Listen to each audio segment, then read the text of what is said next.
Hello, everyone. Not sure what happened with the theme song there, but welcome to our weekly forum on Israel, Africa, and Black America.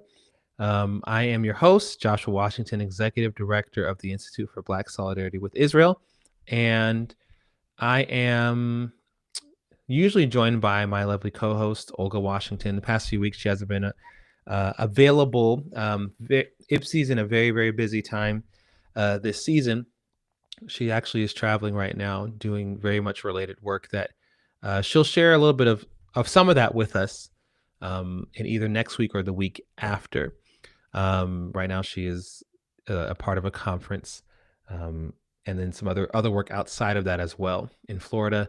So we'll hear more about from her soon. I am excited to be here with you this evening. Welcome, everyone. If you are tuning in for the first time, um, we are the Institute for Black Solidarity with Israel. You can find out more about us by going to ibsi.org. You can see our content. You can see the videos that we put up, the documents, some of the founding documents of IPSI. You can also go to our Substack page, ibsi.substack.com. You can check out our newsletter called Africa Israel Weekly, and there you can check out our articles. We have podcast episodes. We have other content. You can be a free subscriber or you can be a paid subscriber. And being a paid subscriber will greatly help IPSI and how we move forward. You can also support IPSI by going to ibsi.org/donate. You can donate one time, or you can be a legacy builder, which is someone who gives a regular amount once a month to IPSI. If you're not able to do that, you can give one time. But if you are able to, legacy builder is a great way to support IPSI in a recurring way. There are people who have given $15, $20 a month. And then when they were able to have increased it, some of those same people now give closer to $50 and $100 a month. Those are very, very helpful for IPSI. So you can go to ibsi.org/donate to give to IPSI, and that will help us do the work that we're doing. You can also purchase merchandise. I'm wearing one of our merchandise right now, the Legacy Builder t-shirt. You can get water bottles, you can get mugs, you can get journals. There's all kinds of stuff. You can order the book, Zionism in the Black Church. There's other t-shirts as well, outside of the Legacy Builder one that you can also get. All those things are ways that you can support IPSI and have something to show for it, ladies and gentlemen. I see you there, Pastor Matrilla Hall. Welcome. You guys ping your friends and your neighbors. Tell them to come in. We are here for approximately an hour every week, Mondays at 8 p.m. Eastern Time. And yeah, we discuss a whole host of things. And we're gonna get into it in just a moment. First thing is first.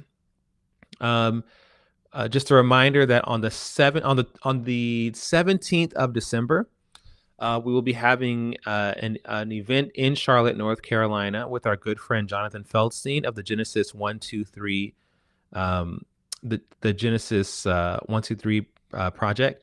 We are very, very excited to be working with him. Jonathan is a very, very good friend of ours. He has been in this work, particularly working with Christians. He's an Orthodox Jew who's been just a force. He's the head of the Genesis 123 Foundation, and he's the author of a book called Israel the Miracle, which is actually right behind me there. Olga and myself, we are both two of some 75 authors on this compilation book. Some incredible names on it. If you haven't ordered one, you should. We'll have books to sell there at the event.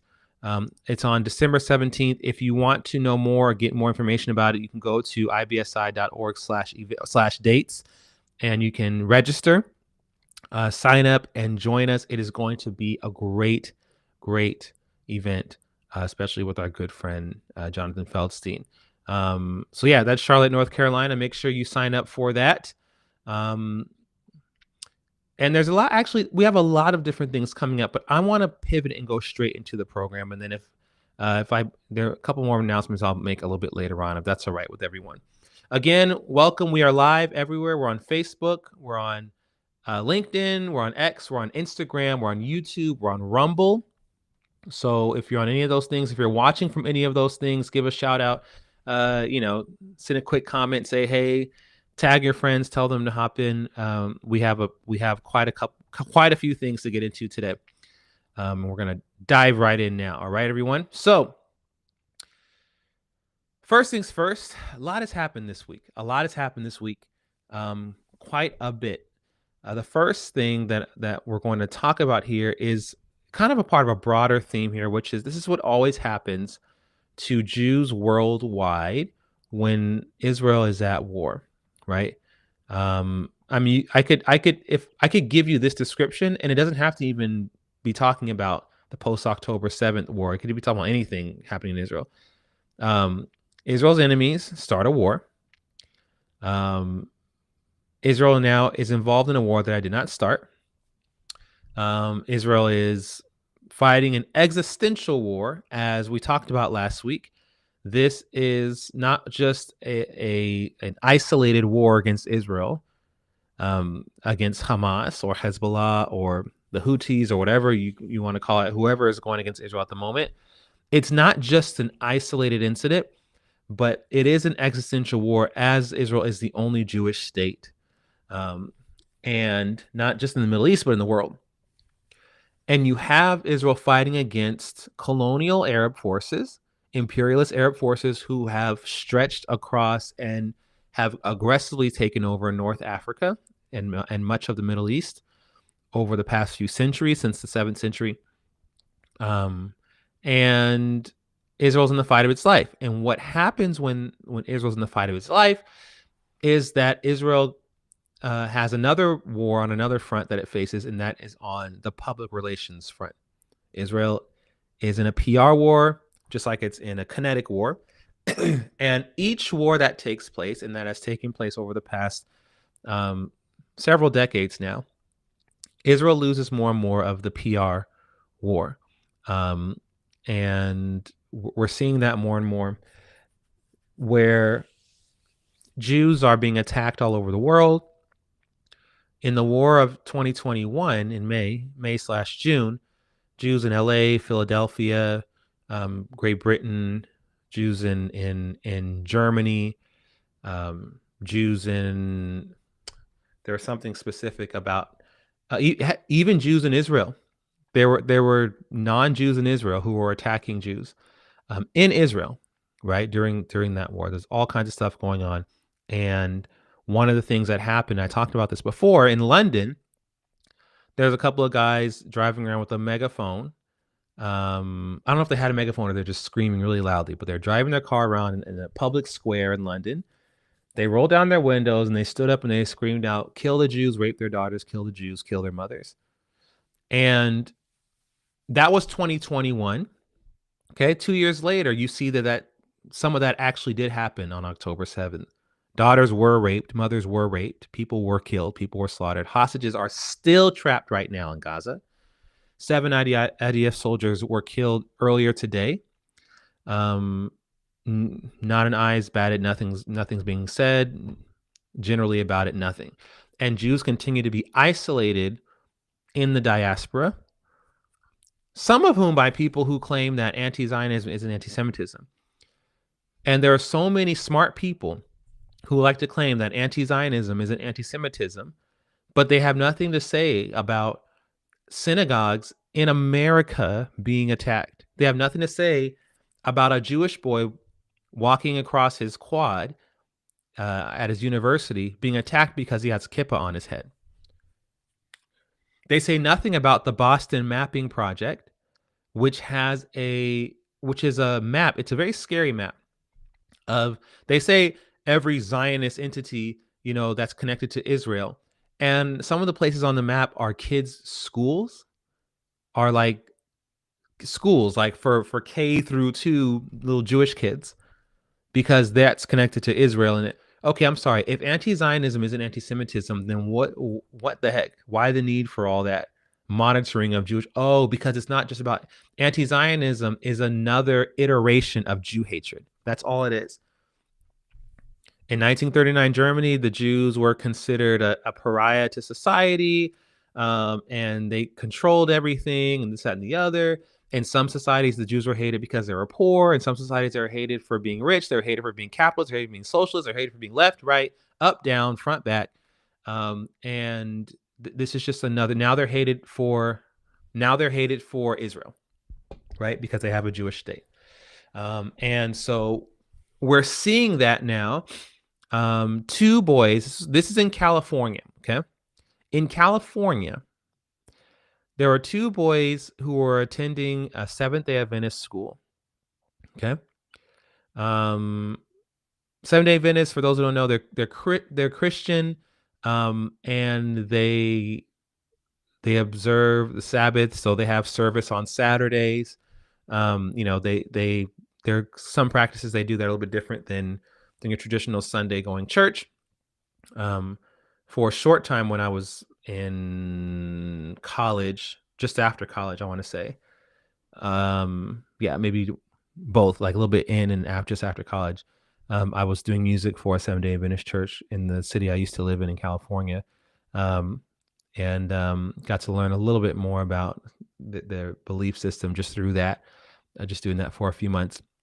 There was a Seventh-day Adventist school that was shot up by a 56-year-old man, 56-year-old man who shot these two boys. The two boys are named Roman Mendez and Elias Wolfert. They're recovering. They're in a recovering condition, so they're not dead, thank God. But the 56-year-old shooter who shot the 6 and the 5-year-old boy, he claimed the reason why he shot them was because of America's involvement in the, quote unquote, genocide in Gaza and the attacks in Yemen. And he wanted to do something about that, right?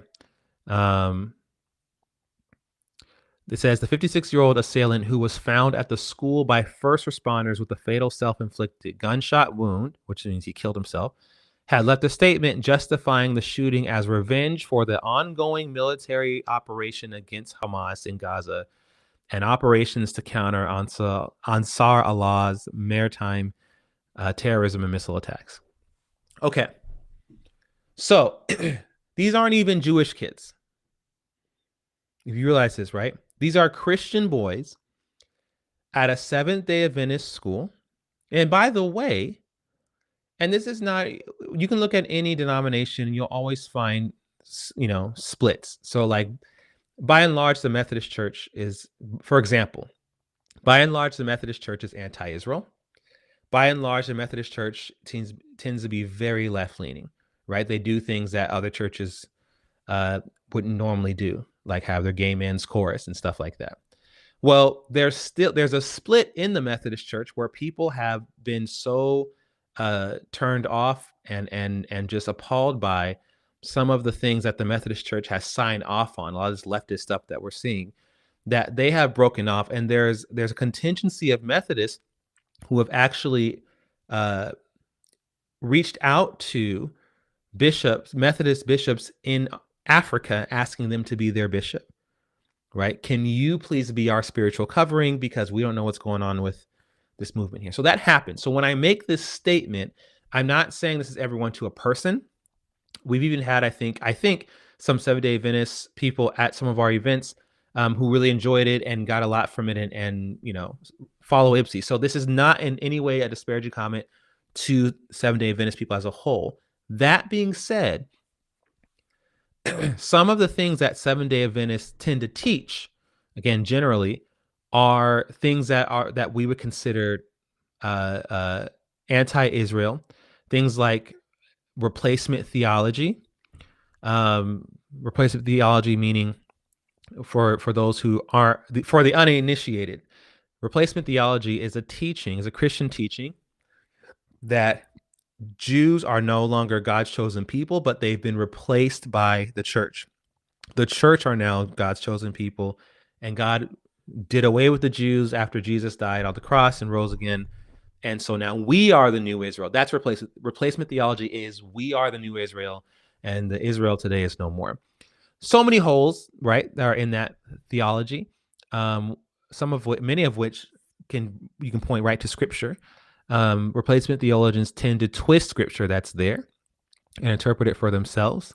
Um, and I remember as a young man having a very intense discussion a couple times with the pastor of a Seventh-day Adventist church that I was doing music at. Right, just when I say intense, I just mean like it was a debate, but we were just talking about that exactly, right? Because this was when I was kind of at the beginning of my Israel journey and learning some things, and I wasn't really posting very much, but he knew some of the work that our CEO, Pastor Dumisani, my father, was doing, and so he would engage with me sometimes. That's when I found out about what at least that church's stance was. I got to college and got into actually a pretty heated discussion with a friend of mine at the time. Um, and that friend happened to also be Seventh-day Adventist. And we talked about Israel politically, and it was a big debate. And then after a while, we talked some more, and she started talking about what she learned at her Seventh-day Adventist church, which was that we are the new Israel. Okay. So I bring all that up to say that Seventh-day Adventist is not known for being pro-Israel, right? Seventh-day Adventists aren't known for their stance with the Jewish people. That's not really the thing, right? Yet, this 56-year-old man, this anti-Israel, murderous, suicidal man, broke into a Seventh-day Adventist church and murdered 2 boys because of Americans' involvement in the war. When we say first the Saturday people, then the Sunday people, we didn't make that up, you guys. That is what is said, and that is that is what is said by the enemies of the Jewish people, and we have picked that up from that. Every single country where the Jews were expelled, Christians are being slaughtered and persecuted. Just pick one. I saw a graphic today, and I wanted to share it. Forgive me, I saw it just a few minutes before we went on, and so I'm gonna pull it up. I screenshot it because I meant to say this before.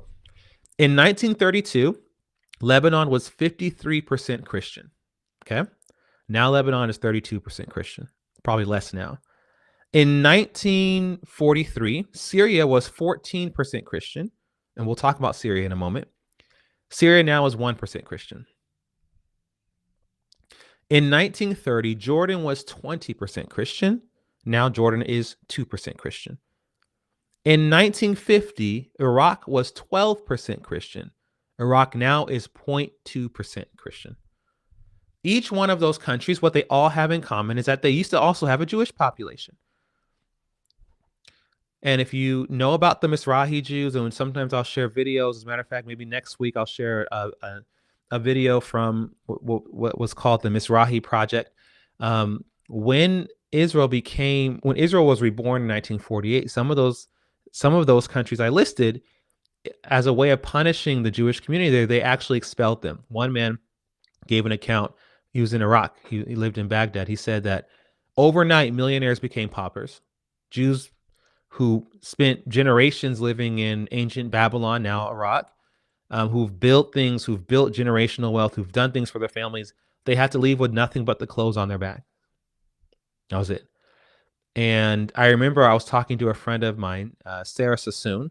We talked about this. As a matter of fact, the last podcast you can check out on our IPSI Substack, ibsi.substack.com, our Africa Israel Weekly. Check out the podcast. Sarah Sassoon talks about this. She has dedicated a big portion of her life to unearthing these things about her own heritage. She has an Iraqi Jewish background. One of the things that was done before Jews were expelled in Iraq, specifically with the musicians, was this. Muslims in Iraq weren't allowed to play music, right? That wasn't permitted. And so all of the basically the entire entertainment industry in Iraq came from the Jews. And so one of the things that the Iraqis did to the Jews before they expelled them was, for the musicians, teach us how to play. Teach us how to play those instruments that you're playing. Teach us how to play these songs. Help us to do those things, and then we'll do away with you. So they took the culture, right? Sound familiar? I mean, that's like something we talk about in terms of Black culture, right? They took the culture of the Jewish people, said, teach us how to play these instruments. And once they learned, they said, okay, now get the hell out of our country. So those Jews, about 700 to 850,000 of those Jews most of them wound up in Israel. Another chunk of them wound up in the United States. That's where you get the Mizrahi Jewish community in Israel. That's how you go to Israel and you ask, you pick an Israeli on the street, and they might tell you they're from Yemen, or their parents or their grandparents were from Yemen or Iraq or Syria, right? That's part of why is that there are Jews who had no intention of leaving those countries. They were happy that Israel was reborn, but they were fine. They had businesses. They had their kids had lives. They went to good schools and they were living life. Right? They spoke whatever languages they were speaking. If they were in Iran, they spoke Farsi, and they had their Jewish. If they were observant, they had their shuls, and things were great. They had no intention. A lot of them, I should say, had no intention of leaving, visiting, sure, but leaving, absolutely not. What happened in 70? I think 79 when the Ayatollah took over. Right? There were Jews living in Iran then that were like, we're cool. I mean, everything is good, until they weren't anymore. And many Jews were accused of working with the Mossad and trying to undermine and overthrow the Iranian government. This is all, it's like history is repeating itself here in this country, because one of the things that was happening in Iran, the Ayatollah was ushered in, right? There were a lot of people who thought the Ayatollah would be a better leader than the Shah. At the same time, there was all this anti-Jewish conspiracy theory going on. Every Jew in Iran was looked at sideways because they were seen as people with dual loyalty. Sound familiar? They were seen as people with dual loyalty. They were seen as people who were trying to subvert the Iranian government, as people who are trying to destroy the Iranian government and somehow like plant an Israeli proxy there or something like that. So Jews were, again, just like Iraq, rich Jews, people who they were persecuted. They were kicked out eventually, if they weren't slaughtered. So all that being said, I was a big tangent for a second, but I'm staying with my point here is that these two boys that were shot in the Seventh-day Adventist Church, they come from a denomination that generally is not even friendly to Israel, right? Generally teaches a doctrine that says that the Jews, we don't need that anymore, right? That goes to show, first the Saturday people, then the Sunday people is a real thing. If you were a Jew living in Germany, it did not matter if you hated Jews just as much as the Nazis did. You eventually were thrown into the ovens. That was the reality. If you are a Christian, if you profess Jesus as your Lord and Savior, as your Messiah, or Yeshua as your Lord and Savior, and you worship him and you study the Bible and you profess this, right? You claim him, you are a target. It does not matter if you are the biggest anti-Semite on the block, you are considered the Sunday people. Even if you don't worship on Sunday. Seventh-day Adventist Church worships on Saturday. But guess what? The expression, first the Saturday people, then the Sunday people, is just saying first the Jews, then the Christians. First the Jews, and then those grafted in. It's funny. The Muslims, the radical Islamists, they understand that as Christians, our foundations are Judaism, and we're grafted into that. They understand that. It's funny, a lot of Christians don't understand that, but the Muslims do. That's why they see Christians as their enemies. Does it matter if you're a church that waves a Palestinian flag every day? When they're finished with the Jews, they will come for you. That's how it goes. That's how it goes. So that was in California. In Melbourne, Australia, a synagogue was burned down. Same thing. There were people who were inside who were burned. And same thing with this war going on in Israel.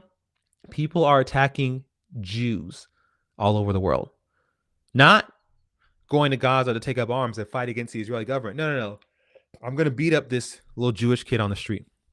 I'm going to shoot these two Christian boys because Christians because America and Israel, Gaza. I mean, people are being killed. People are being accosted in the streets. Yeah. So that's a real thing.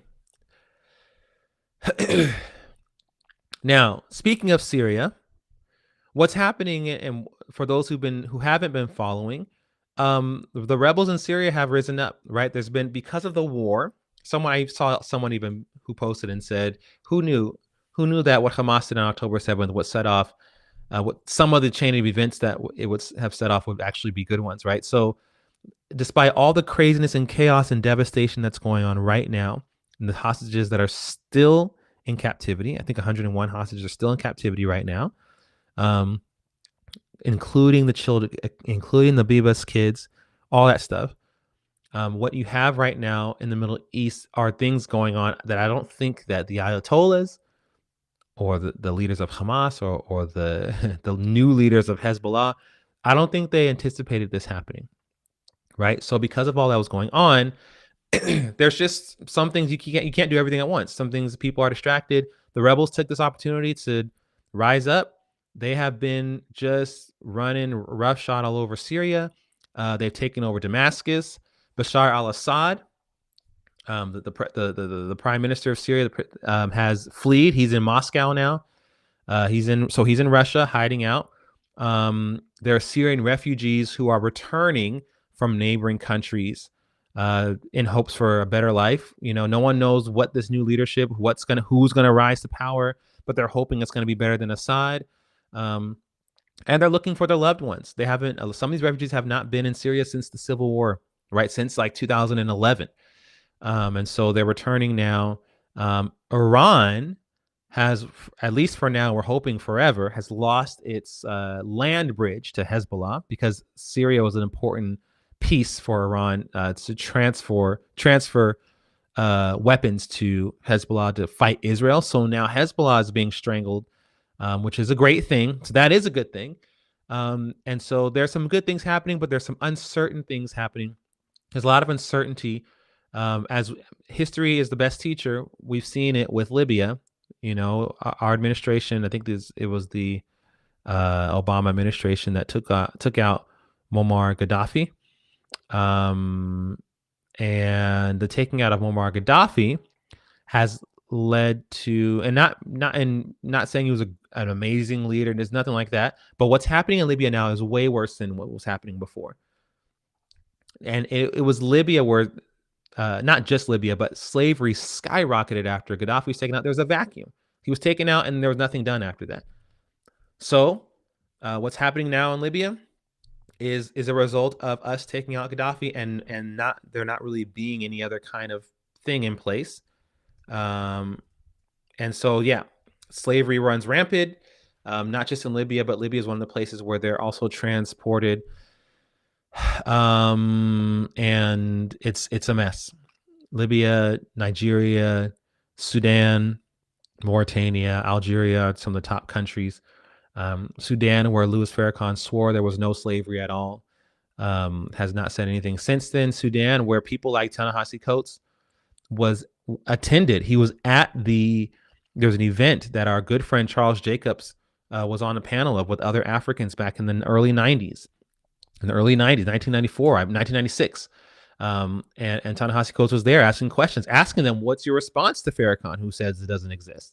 And they laid out all the things for him. I mean, these people have been aware of slavery in Africa since the 90s, who have said squat now, and like Ta-Nehisi Coates and Louis Farrakhan, but they always got something to say about Israel.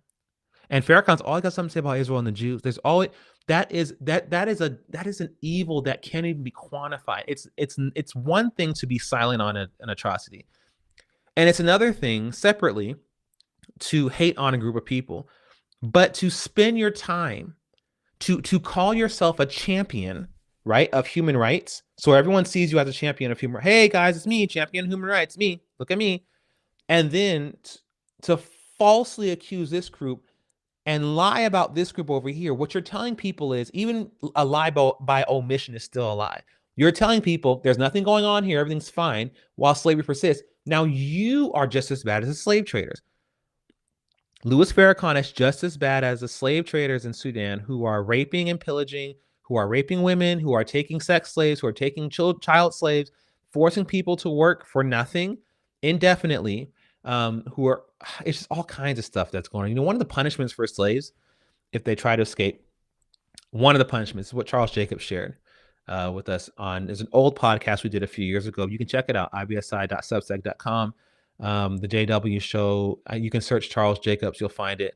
He talks about they would stick this borrowing bug in their ear, the slave's ear, and wrap up their heads really tightly so they couldn't get it off. And then they just watched as the bug burrowed into their brain, and they would literally go crazy because their brain was being gnawed at by this bug. And they would slowly either die or just be permanently, like, mentally ill. These were and are the kind of things that happen right now on the continent.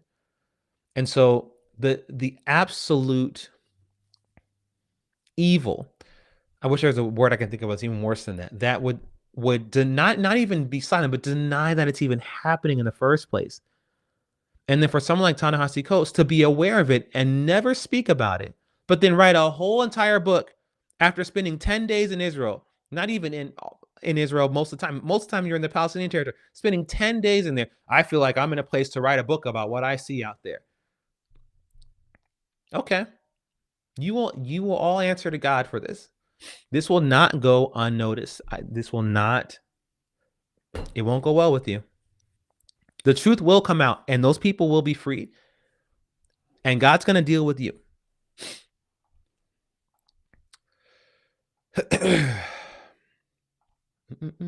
So, what's happening in Syria right now? We're waiting to see, what's going on. There's some good stuff, but we don't know. One of the uncertainties is who's going to rise to power. The next person who rises to power, the next government that rises to power could be better for the Syrian people. It could be much worse. We could see something like we saw in Libya, where as bad as things are now, things get decidedly worse. So we will see. We are monitoring. We saw some state workers are not going to work today because of the rebels, because of the rioting. It's Syria has Damascus and other cities. Syria has fallen, and we'll see what happens from there. Maybe in a couple of weeks, or maybe at least next week, I'll have actually a special friend on here to talk more about that. I was trying to get our special friend on here beforehand or today, but they weren't feeling too well today. So what's also happening in Syria, I'm just getting this update as I'm talking to you right now. I just saw this. I just felt to look at my phone real quick and I saw it. There's still Christians are being persecuted right now, even more so in Syria. Islamic terrorists are capturing and torturing Christians. And the thing about this is, let's talk about it just for a second, ladies and gentlemen. People like Candace Owens, especially her, but there are a lot of these right-wing, Jew-hating, woke right. There we go. The woke right, Jew-hating people. Candace Owens, the Hodge twins, Tucker Carlson, Glenn Laurie, but Candace specifically, because Candace has taken it upon herself to be like this. The first thing that popped in my head was a clanging cymbal, as the Lord says. Just an annoyingly loud voice. And we were sharing some stuff. People were commenting, don't share anything from her because you're giving her a platform. She already has a platform. First of all, we need to put to bed the notion that if you just ignore these people, they'll go away. It didn't work. It didn't work on the left. That did not work. Don't you remember all that? Don't you remember back in 2000? And when was the first Durban conference? I believe was 2001. I'm just double checking this real quick because I wasn't even going to talk about this today. The first Durban conference was 2001. It was a world conference against racism. Okay. Now, just making sure I say this right. Yes, that's the first Durban conference. That was the conference where it was officially first mentioned and put forth that Israel was an apartheid state. What was the general? There were some articles written saying that's ridiculous. No, it's not. But what was the general reaction of activists, pro-Israel, Zionist activists? Just ignore it. It'll go away. It's a bunch of hogwash. It's nothing. Just ignore it. What is one of the number one thing? My wife is a Black South African. And let me tell you, people, I'm sorry, I keep getting notes. I'm shaking the camera, so I got to be careful. 75% of the booking request, let's say 70% now. About 70% of the booking requests that she gets to speak at pros or events are, can you talk about why Israel's not an apartheid state? You guys, they've been asking her to do this for over 2 decades. Do you want me to talk about the Africa-Israel relationship, or what's the developments going on in Malawi, and what's going on with Innovation Africa, and how? Can we talk about in the 1970s when? Can we talk about in the 60s and the 50s when these African countries were gaining their independence? How Israel was right there helping them build their infrastructure. How Israel was able to help countries like Zimbabwe become this metropolitan country where other countries like Singapore, when it was developing, would travel to learn from, right? Israel played a big role in. No. Talk about why Israel's not an apartheid state. You're a Black South African. So for a long time, my wife, Olga Mishwe Washington, was the apartheid girl. Come and talk about, just talk about the apartheid. Just talk about apartheid. Why? Because they don't know what to do, because this thing has grown into a behemoth that they thought was nothing when it first came onto the scene. So I'm saying all that to say, please stop saying, just ignore Candace and she'll go away. That did not work. It will not work. She already has a big platform and we have to call her out.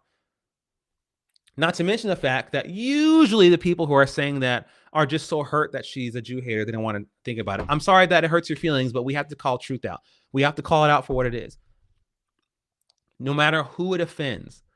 You don't mind us calling out Farrakhan. Okay, she's a little female right-wing Farrakhan. You don't mind when we call out Dave Chappelle. She's a female conservative Dave Chappelle. She is worse even than Dave Chappelle, I would say.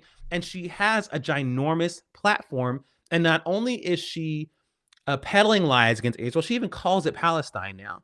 Not only is she peddling these lies, she will, like Farrakhan, will lie about what's happening to Christians. So she'll bring up Christian persecution, but she'll say the reason why there are jihadis in the Middle East is because they're all operatives of the American government. They're not really Muslims. They're Americans in America stirring up strife. No, it's Israel's fault that all this stuff is going on in Syria. That is an evil, you guys. Someone like her who's that obsessed with the Middle East would at least know, I guarantee you she is aware of the fact that Israel has had and has always had a hospital set up on the Syrian border. Israel was the first and the most primary country that was actually treating Syrians who were victims of the civil war. They had a hospital. This is their enemy. This is a country that has vowed to destroy Israel. Israel has a hospital at the border to treat these people. Why in the world would Israel be behind the slaughtering of Christians in Syria and then also set up a hospital at the border to treat the ones who are wounded? That doesn't make sense. And someone like Candace knows this. She doesn't give a damn. She is a Jew hater, and we are going to call her out. Ignoring somebody like Candace does absolutely nothing. It just, what we're going to get in about 5 years, Candace is going to be just as big as the apartheid lie was. And then we're going to get, hey, Ipsy, can you come to our event and speak about why Candace is full of crap? Hey, Ipsy, can you come to our event? And what do you want to do? Oh, just call out Candace Owens. You guys, now we're swinging at branches.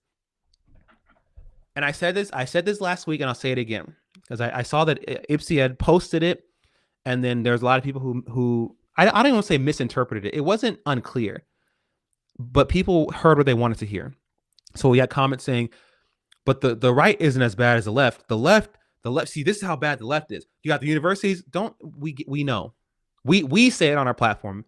The left-wing Jew hatred is institutional. You have professors, you have administration, so you have student groups who are funded by the Muslim Brotherhood who shouldn't be on campus in the first place.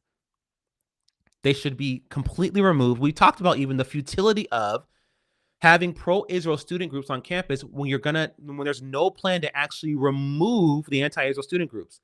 These groups have shady money, Qatar and China.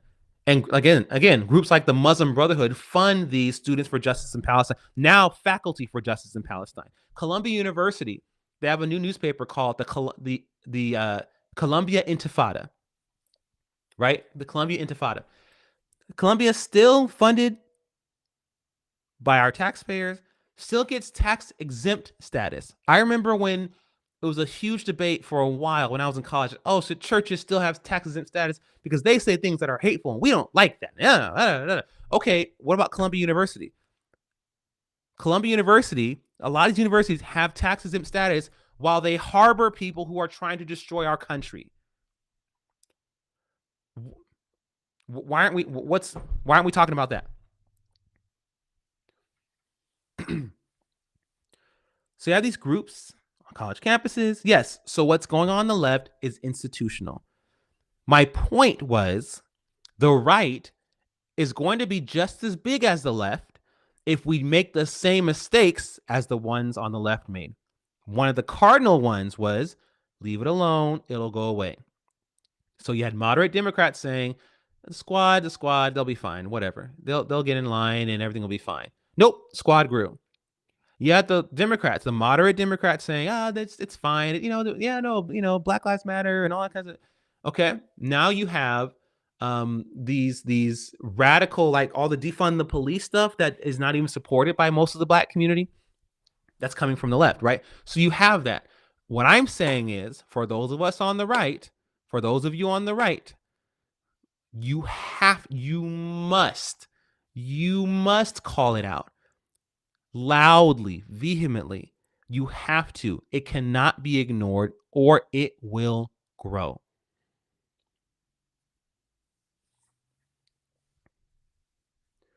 So let's stop sitting on our laurels, you guys. We have to push back against this for real. For real. All right. So now I want to pivot for a minute. And as you all know, Truth to Power Live is a radio station that our founder and CEO, Pastor Dumisani Washington, hosts every Sunday at 4 p.m. Eastern Time. So it was yesterday. It's up on Rumble and all the other platforms. I want you to take a look at this recap from it. Check it out, and let's keep talking afterwards.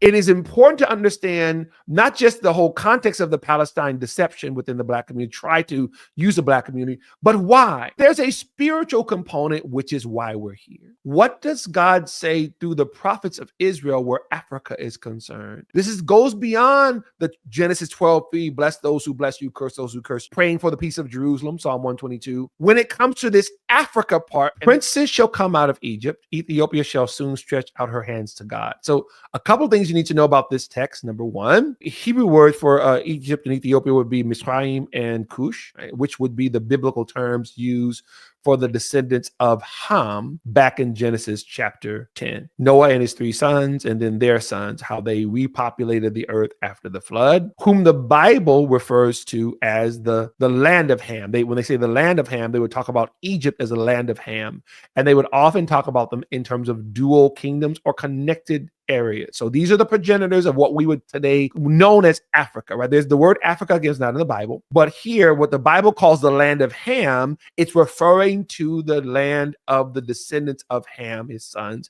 principally Egypt and Ethiopia. Princes there is Hashmonaim. Hashmonaim is a Hebrew word which means gift bringer. Gift bringers shall come out of Africa. Fast forward a few years, David's son Solomon, he is now king, and this is how First Kings opens up. Again, this is years later. When the queen of Sheba heard the fame of Solomon concerning the name of the Lord, she came to prove him with hard questions. This is who the Ethiopians call Makeda. The Ethiopians have a tradition about this very same story, and they say that this is the queen Makeda who went and visited and saw Jerusalem, and actually she and Solomon had a romantic relationship relationship, conceived a son, and who became part of the royalty of Ethiopia. In verse 2, and she came to Jerusalem with a very great train, caravan, with camels that bear spices and very much gold and precious stones. And when she was come to Solomon, she communed with him with all that was in her heart. The gift shall be brought to, he means Zion. Why do I say he means Zion? Because he's talking from Jerusalem. Princes shall come out of Egypt. Ethiopia shall soon stretch her hands to God. If a head of state comes to visit, he goes and she goes to visit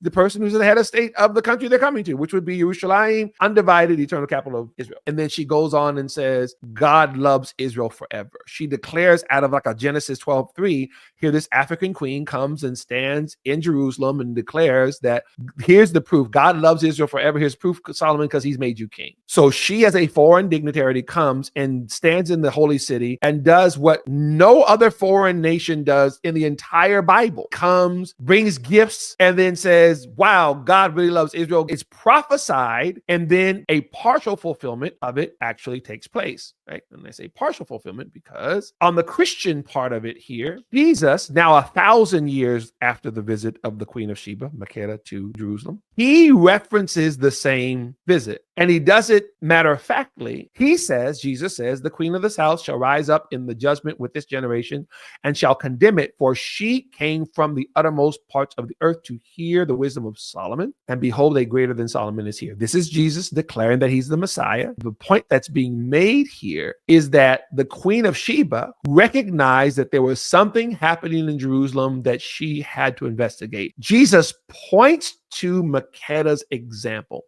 and says, just like that African queen came all the way from Ethiopia to see Solomon in Jerusalem, her example testifies to the fact that she saw, and now she will condemn those who don't come and see the King of Kings and Lord of Lords. That's what he's talking about here. He's saying that Africa showed you what to do when the king is in Jerusalem. She stands as a judgment, a barometer for those and how they come to use, how the nations come to Zion. Jesus himself points back to the Queen of Sheba visiting Solomon, and he then, we use the word prophetic, for those of us in the Christian faith, he then places the prophetic squarely in the New Testament, and he says, not only was that an amazing thing, not only was that something very magnanimous, a very wealthy queen comes to visit, he says it goes beyond that.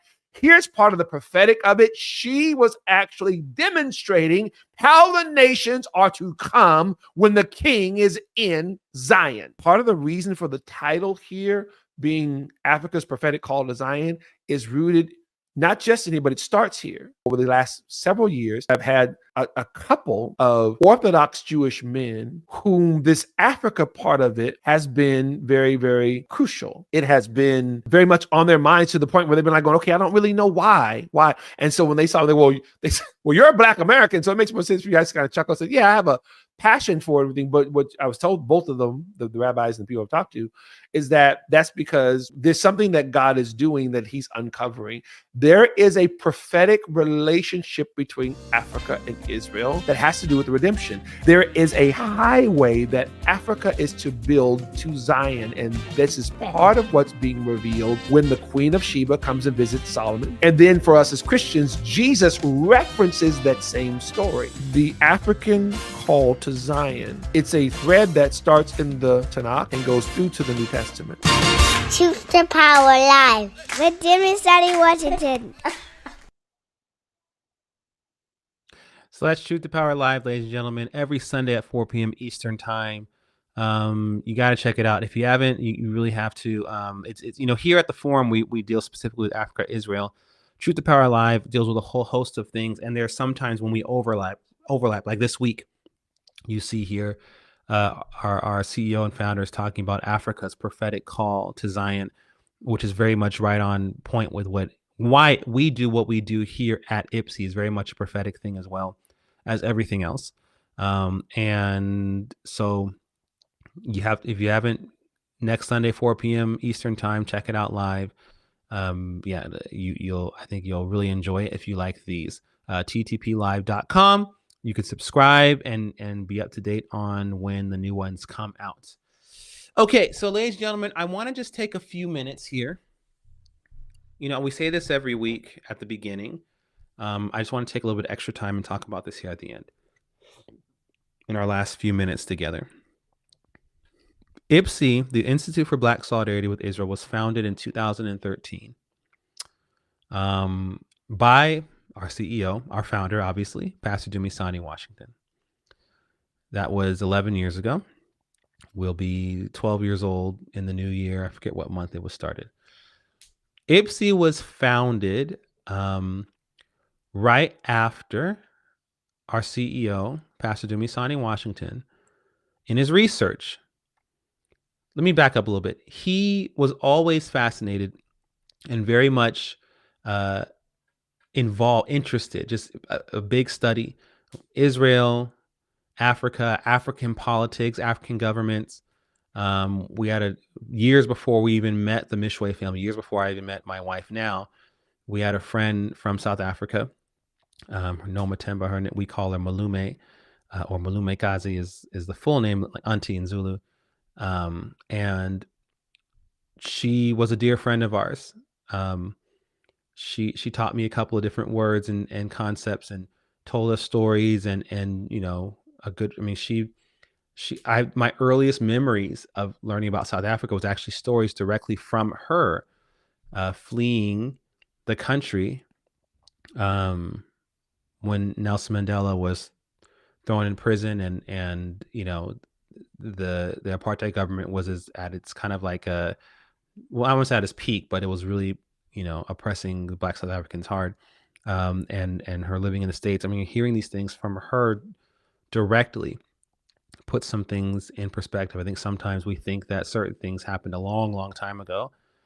And you realize that, wow, this was kind of, some of the stuff was taking place when I was just a kid. Like I was actually born. And anyway, so all that, it's been a huge part, and it goes back even further than that. But one day my father was in a library doing his research.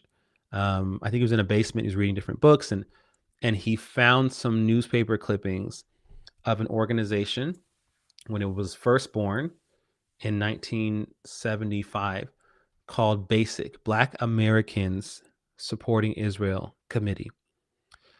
This was founded in November 1975, just a few months after the United Nations passed their resolution 3379 that Zionism is racism. This organization, BASIC, was founded in response to that. And it was founded by the spearhead of it was Dr. Martin Luther King's right-hand man, Bayard Rustin. Bayard Rustin, you had A. Philip Randolph, who was with him. You had Lionel Richie, who was the treasurer. You had over 200 signatures of notable Black leaders: Roy Campanella, Arthur Ashe, Leontine Price, Count Basie, Martin Luther King Sr., Coretta Scott King, Rosa Parks. You had these heavy hitters in the Black community: celebrities, athletes, actors, actresses, musicians, political leaders, activists, all those kind of things. And the organization was founded to not only push back on the Zionism is racism lie, but it was founded to speak truth to power. They called out the corruption in the United Nations. They called out Yasser Arafat and the PLO.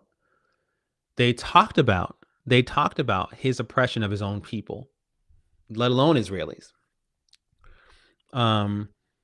You have people who never joined BASIC officially, but people like former Black Panther Eldridge Cleaver, who went from being a very radical Black Panther to, after spending several years in Cuba and Algeria, seeing slavery up close and personal, seeing how Africans were treated by Arabs, coming back with a completely changed perspective. Wrote a whole book called Soul on Fire and everything, outlining, he became a very strong supporter of Israel, very strong. He became a Christian. I think he actually converted to Mormonism, and his life completely changed. His whole thought process was different after he saw those things. And one of the things that he did when he started to call out the Arab world, he said, it's his response to the UN resolution that Zionism is racism is I'm just paraphrasing. It's so interesting that they would use that word because that could so easily be turned against them. Because he said after he came back from Algeria, in his words, that Arabs are among the most racist people on earth.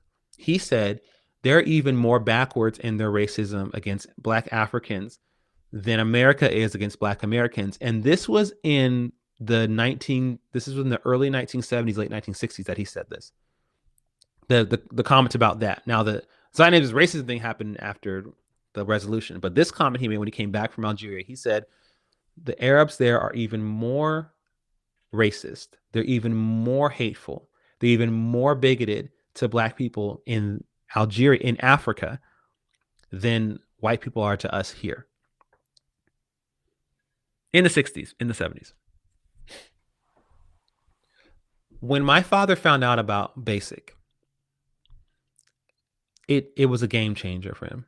He found that the 7 tenets of BASIC. You can go to ibsi.org and check out. Click on the link that says documents. You can check out the newspaper clippings. He found those are the ones he found. He immediately put it online, and then he started a group called BASIC on Facebook just to kind of put that information up there. And from there, he started the Institute for Black Solidarity with Israel. Since then, IPSI has been.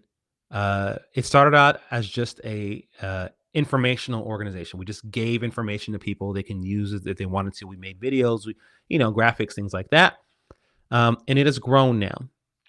Where we are now is we travel all over the place. We do events all over the country in different parts of the world. Sometimes we're talking about hosting events again, or not hosting, but being at very, very pivotal events on the continent of Africa, as well as across this country. We have pastors events all over the United States. We'll be in Canada. We'll be back in Israel.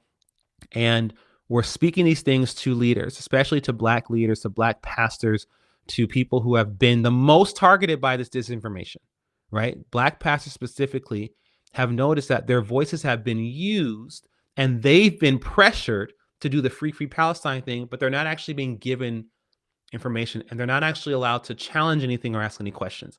So we're traveling the country and having these different small group discussions, 20 to 30 pastors each event, and not just giving information, but allowing the pastors to go back and forth with us, engaging them and sending them back, equipping them, and doing this regularly, not just a one-time thing.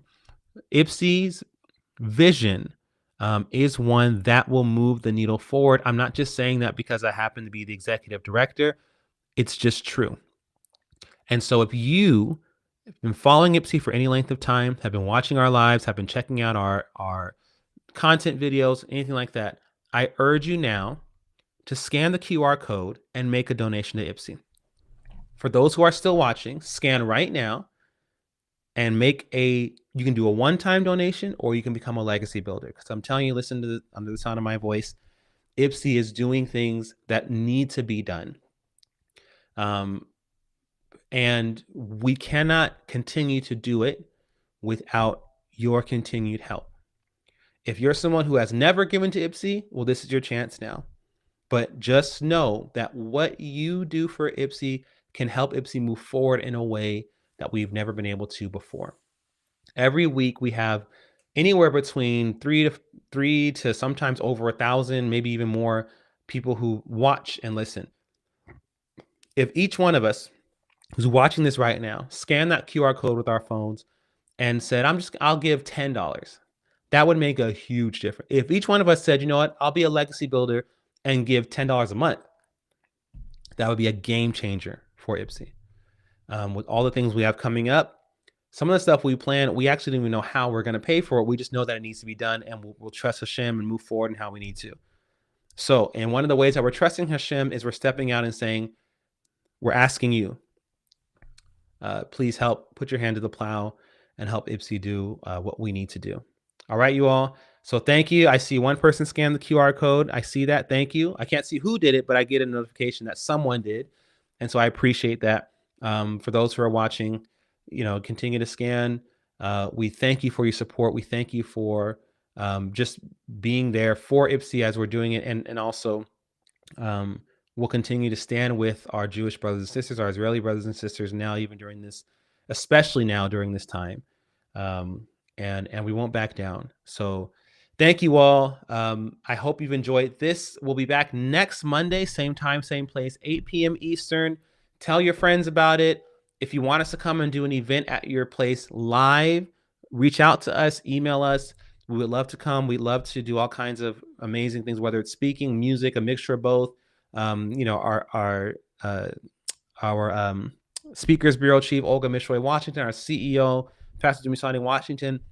We love coming and being with you, and even with our ambassadors who live all across the country to join us in those events. You guys, we would greatly, greatly appreciate it. So thank you very much. You guys have a good rest of your week. Thank you very much. Take care, y'all. Bye.